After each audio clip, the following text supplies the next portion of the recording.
Mr. Rubin, thank you.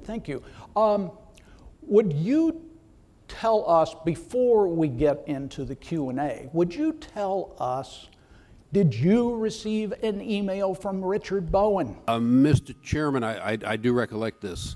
And that either I or somebody else, and I truly do not remember who, but either I or somebody else sent it to the appropriate people.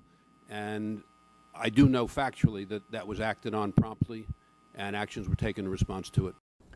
To which Angelides said, thank you, Mr. Rubin.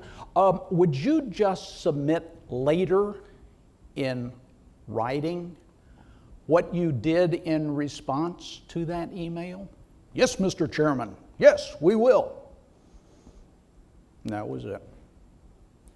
Throughout the remaining 2 days of hearings, there was not one reference to the Bowen's email, or the Rubin email, or Bowen. It didn't happen.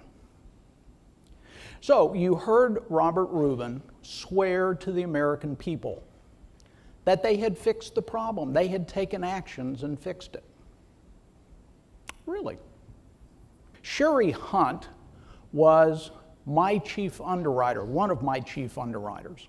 She had 65 underwriters reporting to her. And when I was told not to come in the office, she was stripped of all of her responsibilities. And she was stuck over on the side. And she told me at the time, she said, I am going to keep very careful notes, and I'm going to keep copies of documents. I said, good for you, Sherry.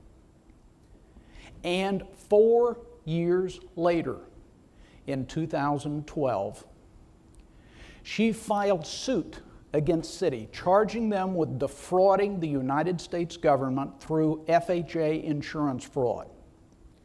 She immediately sent her suit, and she was still an employee at the time. She filed her suit.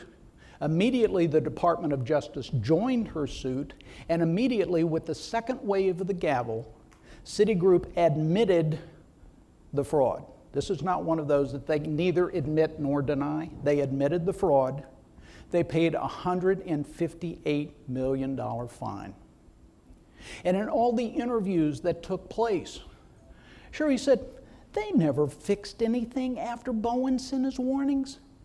They just kept cranking out the mortgages through 2011. Sherry Hunt received a check for $31 million. She retired. I'm still working.